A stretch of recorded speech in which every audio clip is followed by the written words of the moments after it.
여러분의 돈 관련 고민 같이 한번 해결해보는 돈줄 상담소 시간인데요. 많이들 이제 알고 계시죠? 저희 KBS 1라디오 성공예감 이대호입니다 홈페이지에 돈줄 상담소 게시판이 있고요. 거기에다가 여러분이 재정 상황을 꼼꼼히 적어주실수록 사연이 채택될 확률이 높아집니다. 저희가 뭐 그냥 상담만 해드리는 게 아니고 무려 선물을 3종 세트나 드리고 있죠. 와이즈 부스터, 건강기능식품인 와이즈 부스터, 에어프라이어, LED 스탠드까지 이렇게 3개를 푸짐하게 엮어서 보내드리고 있습니다. 많은 사연 부탁드립니다. 자, 김경필 머니 트레이너와 함께합니다. 안녕하세요. 네, 반갑습니다. 어떻게 잘 보내고 계시죠? 이 추위에도. 예, 오늘 엄청나게 추워가지고 아침에 그냥 차 문이 안 열리더라고요. 와, 이게 진짜 어마어마한 추위인 것 같습니다. 또 이렇게 추울 때는 보일러 더 틀어야 되니까. 그러니까. 소비가 더 나갈 텐데. 네, 가스 요금도 작년에 비해서 많이 올랐기 때문에 아마 좀 올해 겨울 나시면서 좀 많이 힘드실 것 같다는 생각이 듭니다. 네. 오늘 사연자는요. 화물차를 운전하시는 어떻게 보면 이제 개인 사업자시죠. 그렇죠. 50대 후반 부부인데 이제 막 취업한 20대 자녀 둘 해서 4분이 살고 계시다고 합니다. 그런데 이제 화물차 관리, 유지비가 또 많이 든다라는 고민도 하고 있고 노후 준비도 안 돼 있어서 고민인 부분인데요. 네. 일단 이분들의 현금 흐름을 한번 볼게요. 화물차 운전으로 월 860만 원을 벌고 계시다고 합니다. 그래서 이 정도면 벌이가 나쁘진 않네라고 생각을 했는데 화물차 관련된 고정 지출만 500만 원이라는 거예요. 그러면 실질적인 소득은 360만 원이라고 봐야 되는 거죠. 그렇죠. 어떻게 보셨어요? 이분의 자, 뭐 우리 성공예감 들으시는 분들 중에 우리 택시를 운전하시는 기사님들도 계시지만 또 화물차 운전하시는 기사님들도 굉장히 많이 있으시고. 그렇죠. 운행 시간에 라디오 많이 들으시니까. 예, 사실 우리나라 경제 산업을 돌리는 그 물류에 있어서 굉장히 중추적인 역할을 하는 중요하죠. 분들이 이 화물차를 운전하시는 분들인데 네. 안타깝게도 이 물동량 자체가 산업 최근에 경기가 계속해서 좀 어렵다 보니까 줄어들고 또 그러다 보니까 어떻게 보면은 그 기존에 이제 이 화물차를 운전하시는 분들은 그렇다고 해서 줄지는 않은 상태다 보니까 아무래도 운임 자체가 뭐 계속 얘기가 나오는 거지만 사실 몇 년째 계속 동결되고 뭐 이러다 보니까 이 화물차 운전을 하시는 분들이 굉장히 힘들다고 하는데 업계 현황을 살펴보면 그 보통 우리가 화물차다 그러면은 일반 화물을 운송하는 그러니까 아마 사연자님이 일반 화물을 운송하시는 것 같아요. 네. 그다음에 이제 두 번째 특수 화물이라는 게 있는데 뭐 가연성 물질이라든지 화학약품이라든지 이런 위험 물질 이런 것들을 이제 운반을 하게 되는 경우는 별도의 위험물 취급 자격증이 필요하다고 합니다. 근데 이런 경우는 운임이 조금 상대적으로 높은데 특수 화물이니까. 일반 화물 같은 경우는 굉장히 어려운 게 지금 현실이라고 하고 그리고 또 이사 화물 같은 경우는 택배처럼 상차 하차를 다 같이 하게 되면은 또 약간 운임이 높은 경우가 있는데 지금 사연자님 같은 경우 우리가 흔히 지입이라고 하죠. 우리가 운송회사와 운송 계약을 맺어서 그러니까 자기 차를 가지고 이렇게 보면 운송업에 물류를 취급하시는 분들을 우리가 지입이라고 하는데 이런 경우에는 당연히 소득이 낮을 수밖에 없습니다. 그러다 보니까 지금 이제 이분이 사연을 보내면서 우리가 이제 처음에 이제 작가님도 여기다 이렇게 써주셨어요. 돈은 많이 버는데 이렇게 남는 돈이 없는가라고 이렇게 써주셨는데 사실은 이게 돈을 많이 버는 게 아닌 거죠. 860만 원이 그렇죠. 소득이 아니다. 왜냐하면은 이분이 이제 사연을 보내주면서 월 수입은 860인데 돈 나가는 게 많아요라는 고민이잖아요. 근데 사실은 이거는 월 수입이 아닌 거예요. 그러니까 여기서 말하는 월 수입이라는 건 그냥 말 그대로 사업으로 얘기하면 매출인 거지. 내 소득은 아닌 거거든요. 지금 이게 보면 4인 가구의 가장인데 360만 원이다. 우리 청취자 여러분들은 어떻게 생각하십니까? 4인 가구의 가장이 월 360만 원의 월 소득이다 그러면 작년 기준으로 우리나라의 그 최저 생계비 기준이 그 4인 가구가 343만 7,348원입니다. 그러니까 중위 소득으로 보더라도 4인 가구 평균이 573만 원 정도 되거든요. 그러니까 이거는 기본적으로 일단은 소득 자체가 낮은 거예요. 그러니까 지금 이분이 말로 본인이 얘기하면서 내가 버는 건 많은데 이렇게 쓰는 게 많지라는 고민의 지점이 잘못된 거예요. 그러니까 회사로 따지면 매출과 이익을 당연히 구분해야 하듯이 그렇죠. 이분이 벌어들이는 860만 원은 매출일 뿐 이익은 360만 원이다라는 그렇죠. 거고 다만 뒷부분에 저희가 또 이야기를 하겠습니다만 중위소득이 573만 원인데 이건 4인 가구 기준이고 이분은 두 분의 자녀가 취업을 했다고 하니까 그렇죠. 가구로 따지면 소득은 이거보다 그렇죠. 높긴 높을 가구 겁니다. 소득은 예. 두 자녀가 다 취업한 소득까지 합치면 더 높지만 높죠. 사실 이게 이 4인 가구의 생활을 하는 데 있어서 뭐 생활비를 내라든지 지금 이렇게 하고 있지 않거든요. 그러다 보니까 굉장히 사실은 문제가 되는 거고 우선 우리가 첫 번째로 생각해야 되는 것은 돈 관리에서 가장 중요한 게 이 어카운팅 센스라 그래서 회계적 사고가 필요합니다. 아하. 이 회계적 사고가 이분이 지금 일단 약간 부족한 거예요. 내가 860이나 버는데 왜 남는 게 이렇게 없지? 남는 게 없지가 아니라 지금 360을 벌고 있는 거다. 이렇게 봐야 되는 거죠. 그러게요. 일단은 되게 중요한 일을 하고 계시는데 화물차 운행을 하고 계시고 일단은 그래서 매출과 이익의 개념을 좀 나눠서 회계적으로 생각을 하셔야 된다라는 거였고 특히 화물차 관련된 유지 관리비로 특히 뭐 기름값 엄청 들어가지 않습니까? 그렇죠. 뭐 예. 드럼통으로 들어가는데 그게 매월 500이고 그런데 매년 7월이 되면 화물차랑 또 다른 승용차 보험료 합쳐서 165만 원의 추가 지출이 있다고 합니다. 그러니까 7월에는 그렇죠. 실상 수입이 200만 원도 안 되는 거예요. 그렇죠. 근데 그게 이거는 뭐- 또 매년 돌아오는 해 아닙니까? 월. 그러니까 이제 제가 첫 번째로 이 사연자님에게 약간 그 야단을 친 게 뭐냐면 회계적 사고가 부족하다. 본인 수입을 정확하게 월 소득을 모르고 있다라고 야단을 쳤잖아요. 그럼 이제 잘 보면 참고로 이제 돈줄 상담소입니다. 그렇죠. 예, 네. 돈줄을 좀 낸 거죠, 사실은. 근데 보면 자영업자분들이 회계를 어떻게 하는가 이걸 보면 자 이분의 문제점이 나옵니다. 일단 수입이 있고 그러니까 매출이죠. 그다음에 비용을 제외하고 그다음에 소득이 나오는 건데 이분이 일단 이 개념이 약간 좀 불분명하다라고 말씀드렸는데 연간 자동차 보험료가 165만 원이다. 네. 그럼 월로 나누면 14만 원 정도가 또 나가는 거예요. 그렇죠. 저 월간으로 이건 하면 또 14만 원. 안제하신 거예요. 그러니까 사실은 이분의 소득은 346만 원인 거예요. 346만 원. 자, 그러니까 이거는 우리가 개인 돈 관리할 때 제가 돈줄 상담소에서 계속 말씀드리는 계절 지출 같은 거잖아요. 그죠? 그러니까 이분 같은 경우 어떻게 해야 되냐면 잘 들으시기 바랍니다. 사업 자금과 개인 자금을 먼저 구분하실 수 있어야 돼. 그러니까 사업 자금은 뭐예요? 내가 이 운송업을 화물차 운전하는 이 사업을 위해서 운영되는 자금이기 때문에 이거는 공금입니다. 그러니까 매월 500씩 나가는 돈, 그렇죠. 그 외에도 매년 7월에 나가는 보험료. 그렇죠. 자 보면 이렇게 돼. 자 사업 통장에 이달에 소득이 들어오면 이달의 비용과 연간 비용을 제하시고 그 다음에 운전 자금이라는 게 사업은 꼭 필요하지 않습니까? 어느 네. 정도 현금이 있어야 되니까 그걸 남겨놓은 것 나머지가 이제 내가 마음대로 쓸 수 있는 개인 자금이에요. 다시 얘기하면 수입에서 비용 그리고 연간 비용 그리고 약간의 예비 자금 우리가 개인 통장에선 저수지 통장이라고 얘기했던 겁니다. 여기에 넣어놓을 통장에 돈을 뺀 나머지가 내가 마음대로 쓸 수 있는 돈이다. 자, 그럼 그렇게 해서 가져온 돈은 이제 개인 소득이죠. 그러면 그 개인 소득은 아내분이 관리하든 이분이 관리하든 자 거기서 이제 또 개인 비용 또 계절 지출 뭐 주담대 이런 것들 내셔야 된다. 그러니까 일단은 이분이 회계적 사고가 좀 필요하다. 그렇죠. 해서 7월에 165만 원의 추가 지출이 있습니다가 아니라 1년으로 따지면 매월 14만 원씩이 꾸준히 나가는 거다. 이렇게. 그러니까 내가 지금 860 정도를 벌면 한 346만 원 정도가 소득이구나. 이렇게 생각을 해야 되는 거죠. 360이 아니라 346만 원이다. 이런 식으로. 그리고 1238님이 문자 주셨는데요. 저도 지입 차주입니다. 물류회사 9년 지났는데 네네. 월대 좀 올려달라고 하니까 하기 싫으면 나가세요. 들어올 사람 줄 서 있습니다. 이런 게 현실입니다.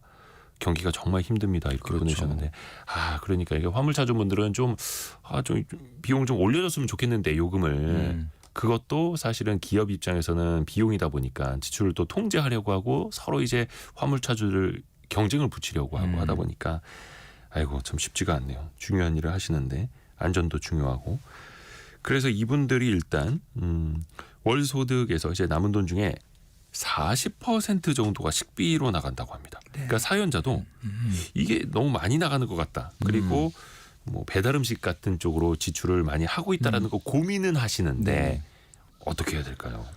뭐 이거를 좀 절약을 하고 싶다 이렇게 얘기를 하셨는데 저는 이렇게 봐요. 주어진 소득에서 절약하려고 하는 노력은 정말 훌륭하다, 좋다. 그런데 근본적으로 소득이 높아지지 않는 지금 상황에서 마른 수건 짜듯이 무조건 줄이려고 하는 것은 바람직하지 않다. 왜냐하면 이분들이 쓰는 내용을 제가 보니까 사실 뭐 줄이려고 들면이야 뭐 줄일 수는 있겠지만 조금은 큰 의미는 일단 없을 것 같아요. 이제 내용을 살펴보면 장보기 예산이 80만 원입니다. 어떻게 생각하세요? 4인 가구 기준인데 식비로 장보기 예산은 80만 원 정도를 쓴다. 저는 개인적으로 이거보다 더 줄이기는 좀 어렵다. 성인 4명이거든요.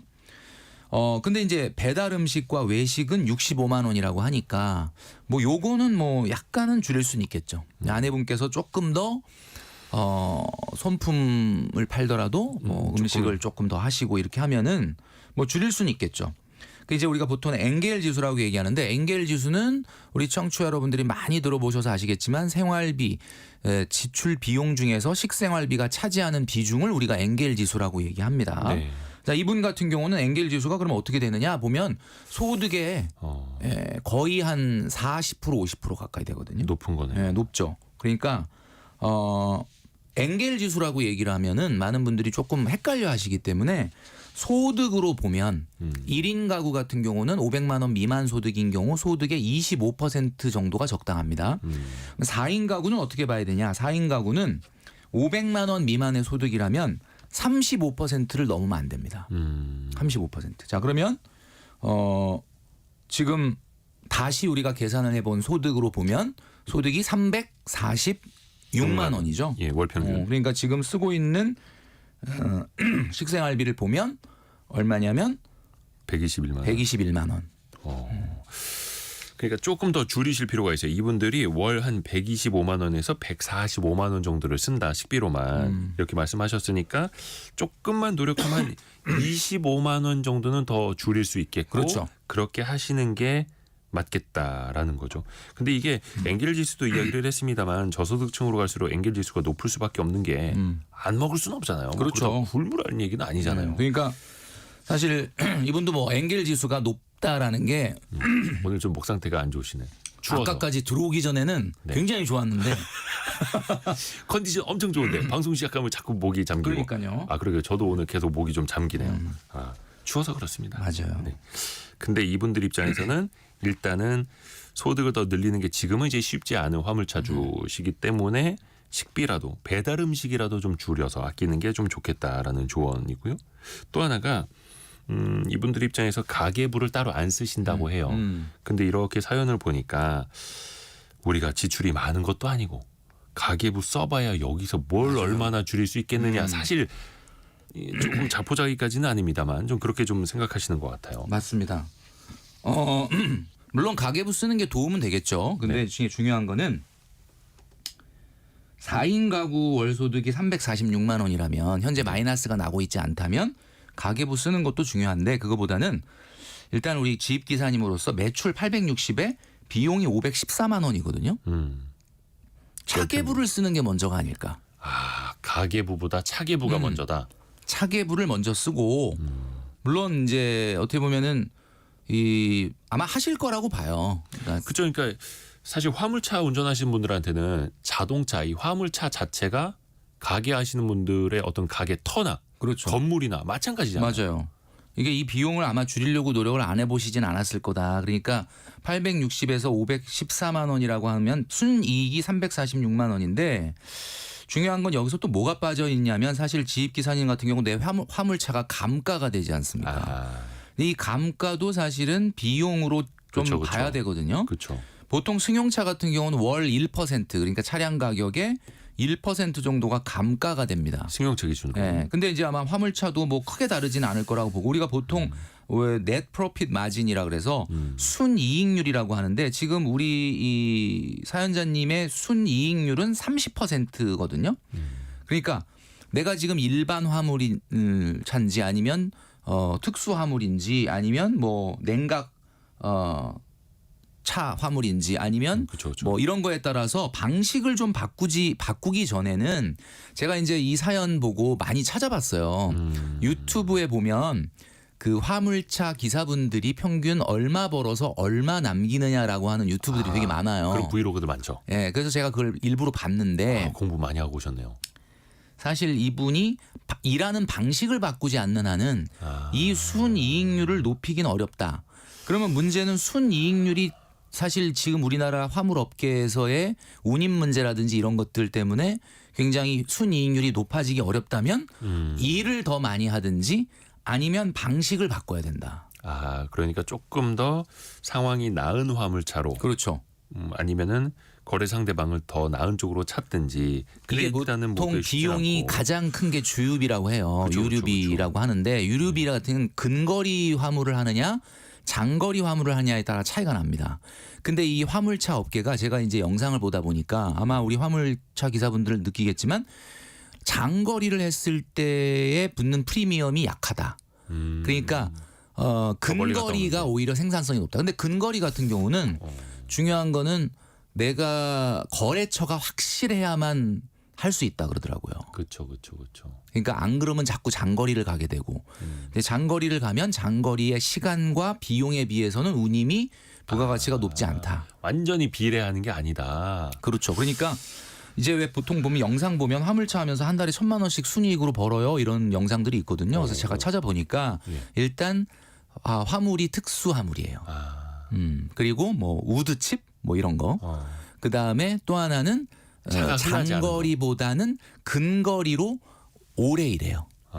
약간 이런 컨셉의 화물차 기사분들이 순이익률이 좀 높더라라는 거죠. 그러니까 아마 이분도 이 뭐 저보다 훨씬 더 전문가실 테니까 당연히 그거 잘 아실 거예요. 그러니까 그쵸. 어떻게 보면은 지금 우리가 오늘 사연은 어떻게 하면 아낄까요? 보다는 어떻게 하면 소득을 높일까요? 노후 준비가 안 돼 있다라고 말씀하시는데 노후 준비는 세 가지의 함수입니다. 세 가지의 함수.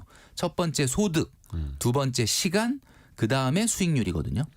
자, 그러면 다시 얘기하면 소득 곱하기 시간 곱하기 수익률이에요. 네. 근데 지금 우리 사연자님은 너무 어디에만 지금 생각이 가냐면 수익률 이거에만 가 있는 거예요. 그러니까 소득과 시간을 어떻게 하면 높일 거냐에 대한 생각을 먼저 하시는 게 노후 준비에서 더 중요한 거다라는 생각이 듭니다. 그렇죠. 가장 좋은 건 수입이 늘고 지출이 주는 건데 그렇죠. 일단은 더 줄일 지출이 사실은 많지 않습니다. 그런 구성이고 수입을 늘리는 거는 또 이제 개인적으로 더 좀 알아보시면 좋을 것 같고요.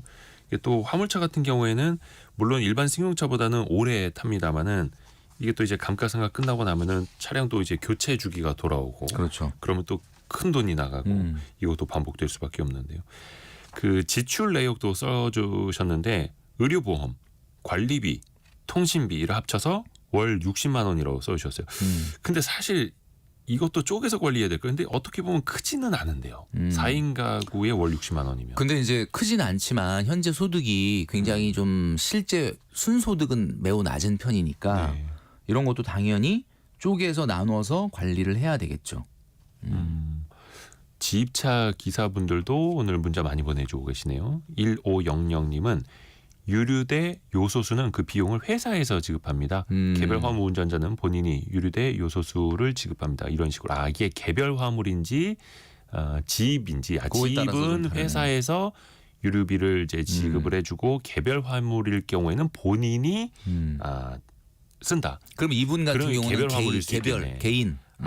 그렇군요. 그래서 이것도 참 그 업종 내에서 어떻게 그 업태를 가져가느냐에 따라서 또 천차만별이군요. 그러네요. 많이 배웁니다. 덕분에. 근데 이 부분이 이제 자녀 2명이 있는데 최근에 취업을 했다고 합니다. 네, 그리고 정말 다행입니다. 잘 됐습니다. 그런데도 여전히 자녀들과 함께 쓰는 비용이 많다라는 게 또 고민인 거예요. 그렇죠. 이 부분이 또 좀 저는 지적을 꼭 안 하고 넘어갈 수가 없어요. 그러니까 이게 많은 방송 들으시는 청취자분들도 이와 비슷한 상황인 분들이 많을 텐데 자녀들이 이제 막 취업을 했다. 그럼 어떻게 해야 되냐? 생활비 분담시켜야 됩니다. 이거는 너무나 당연한 거거든요. 이거는 독립을 해서 자녀들 입장에서도 독립을 해서 생활을 하면 60에서 70만 원 월 그냥 더 나갈 걸 그죠, 요즘 월세도 비싼데. 부모님하고 같이 있으면서 사실은 어느 정도 혜택을 보고 있는 거거든요. 그러니까 이거는 20대 중반 넘어서 캥거루족을 한다면 당연히 생활비 내야 되는 거죠. 그 생활비를 얼마 낼 거냐는 건 당연히 대화를 통해서 협의를 해야 되겠지만 안 낸다라는 건 말도 안 되는 거거든요. 내야 돼요. 저 개인적으로 저도 받고 있습니다. 오, 그러세요? 네. 아드님한테? 네, 받고 순순히 어떻게 주든가요? 처음엔 제가 받는 건 아니니까 저희 아내가 받는 건데 처음에 반발이 좀 있었는데 네. 이제는 좀 뭐 적응이 돼가지고 사실 그것 때문에 갈등 빚는 가정이 좀 있어요. 제 주변에도 보면은. 근데 예를 들어서 부모님이 정말 넉넉하고 여유가 있는데도 그러는 거는 아니고 어쩔 수 없는 거잖아요. 그거는. 그리고 또 자녀들이 다 커서 자기 생활을 하고 벌이가 있으면 어느 정도 또 분담할 필요도 있는 거고. 하다못해 친구랑 자취를 해도 월세를 나눠서 내는데. 근데 그 부모님이 여유가 있는 분들이 오히려 더 칼같이 받아요. 왜냐하면 아이들한테 경제적인 교육을 시킨다 그래가지고. 그래서 오히려 그 돈을 받아서 뭐 나중에 뭐 좀 저축을 했다가 결혼비용으로 주는 한이 있더라도 무조건 받아낸다. 근데 오히려 그러니까 부모님이 이제 경제적으로 그렇게 어렵은 그 경우가 지금 우리 사연자님처럼 오히려 안 받는 경우가 많더라. 받아야 그러니까 됩니다. 이분들은 아까 다른 비용을 제했을 때 사실상 월 평균 소득이 346만 원인데 그렇죠. 대한민국 최저 그러니까 4인 가구 최저 생계비도 좀 못 미치는 수준이죠. 343만 원 거의 비슷한 거예요.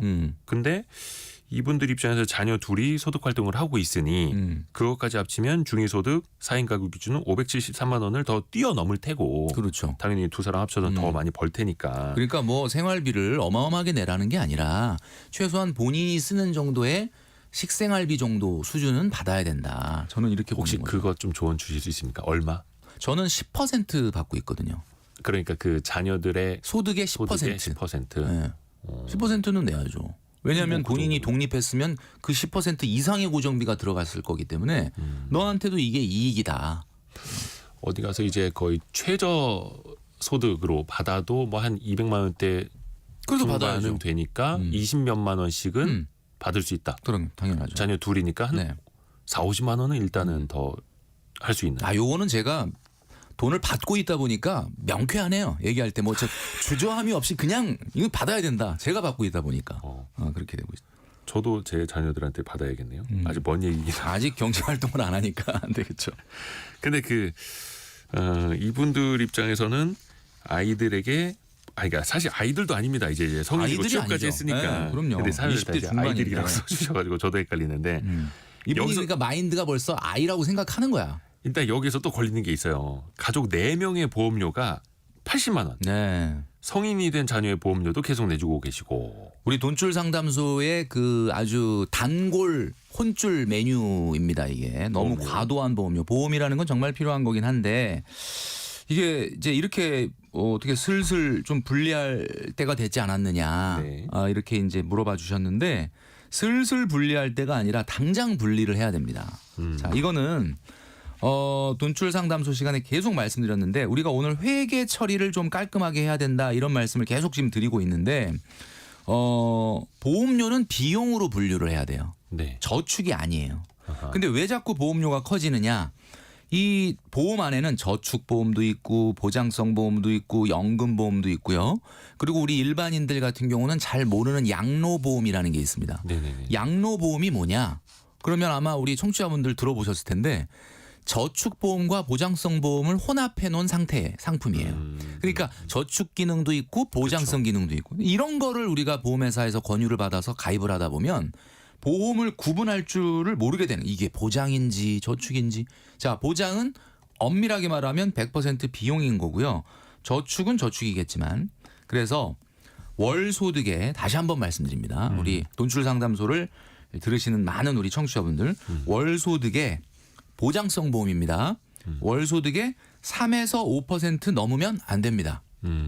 자, 그러면 이분 같은 경우는 지금 몇 퍼센트인가? 너무 큰데요? 80만 원이 이게 어떤 내용이 보험인지는 조금 제가 다 받아보진 못했으나 네. 보장성 보험인 경우에 보험료가 소득의 23%예요. 되게 많은 거죠.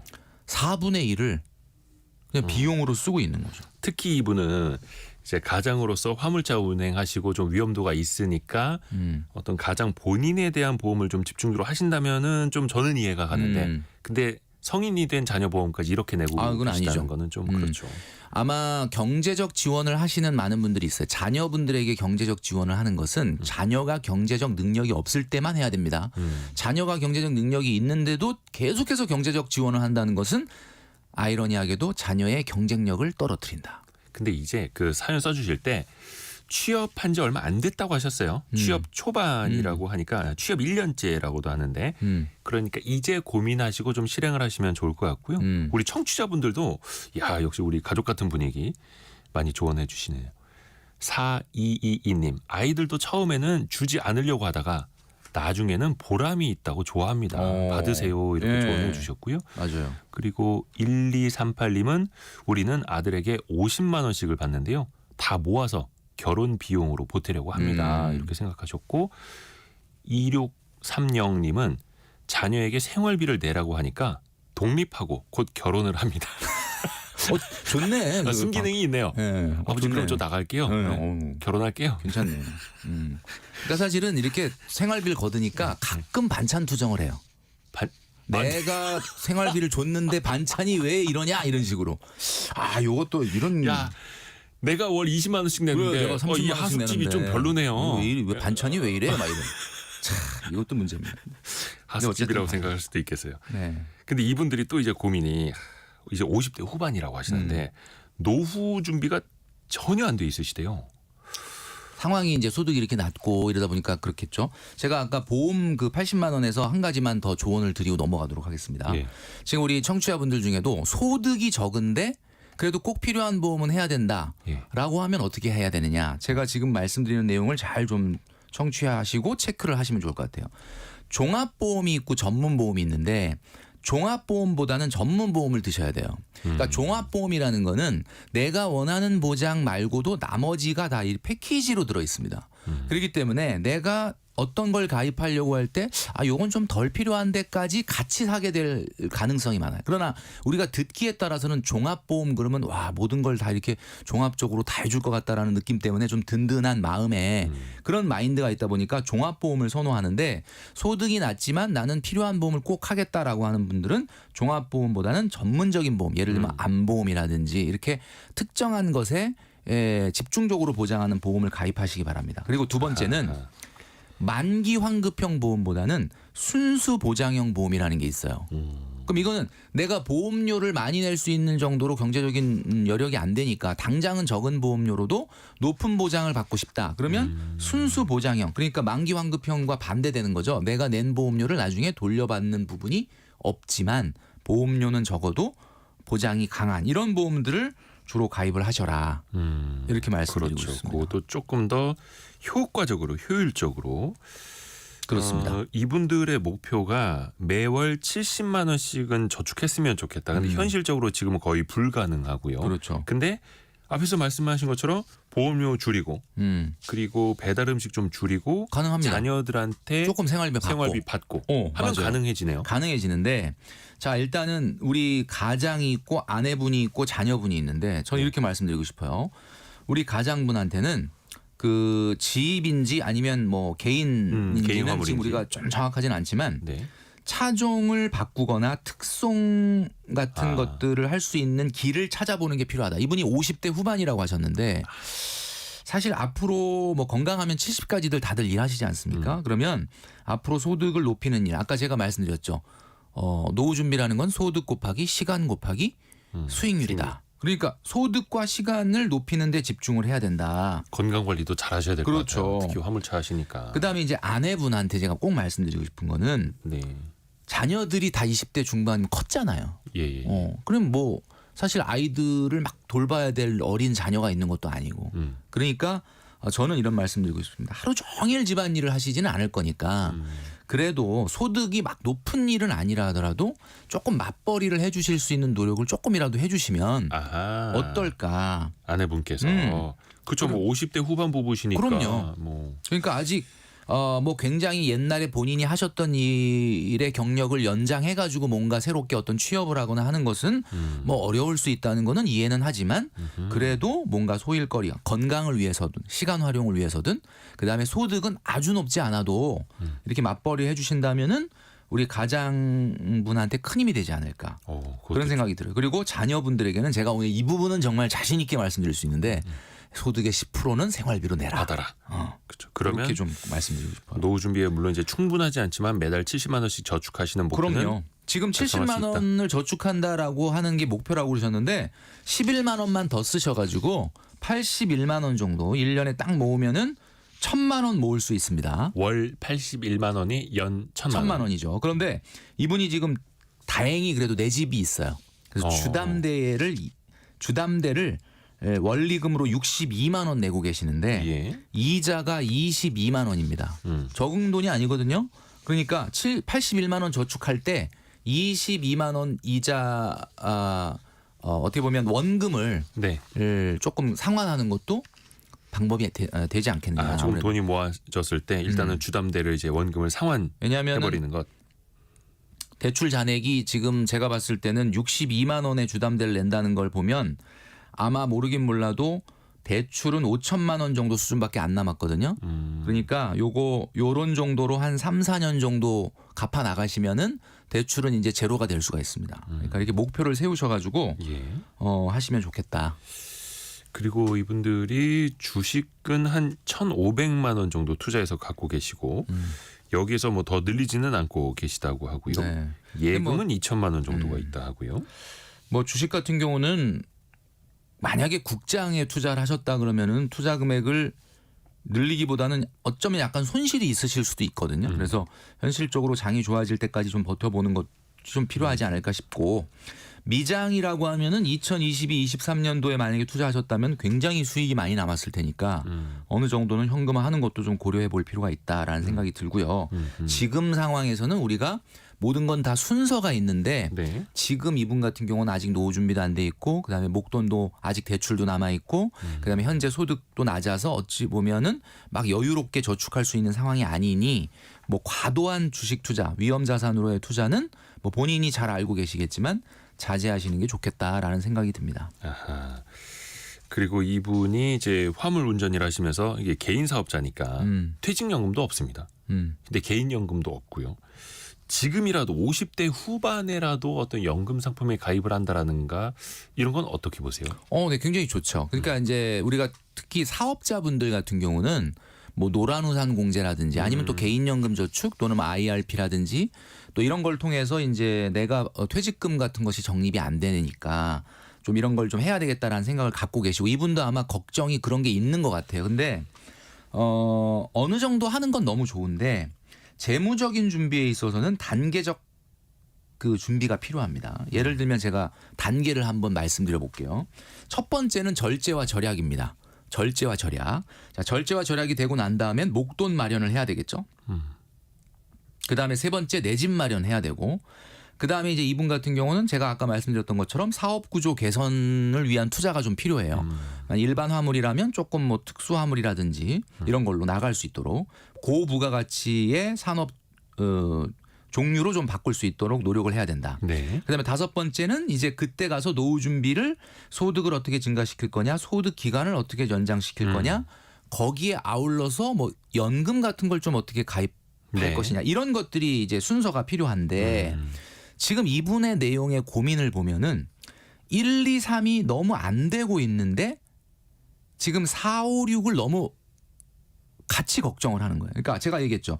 절약과 절제, 그다음에 목돈 마련, 그다음에 사업 구조 개선, 그다음에 소득 증가, 그다음에 노후 준비 이런 순서로 가야 되는데 너무 지금 이 고민들이 너무 흩어져 있는 거예요. 그러니까 그렇죠. 선택과 집중을 좀 해야 되는데 당연히 연금 가입하면 노후 준비에 당연히 좋을 텐데 지금 우리 사연자님이 고민해야 될 거의 순서로 보면 네. 이제 이런 거 있지 않습니까? 우리가 보면 옛날에 수학 공부할 때 1차 방정식, 2차 방정식이 지금 잘 안 풀리는데 나 미적분도 공부해야 되는데 이거 어떡하지? 바로 그냥 고차 방정식으로 네. 가려고 하는. 그럼 이거는 이도저도 아무것도 안 될 수가 있거든요. 영어는 우리가 공부하다 보면 뭐 명사하다가 동사하다가 뭐 이렇게 해도 뭐 도움이 되겠지만 이게 우리가 재무 준비 이분한테 이제 어떻게 보면 재정적인 준비는 좀 단계별 학습이 필요하다. 그러니까 수학으로 얘기하면 인수분해 지금 막 시작했는데 1차 방정식, 2차 방정식 어떻게 풀지?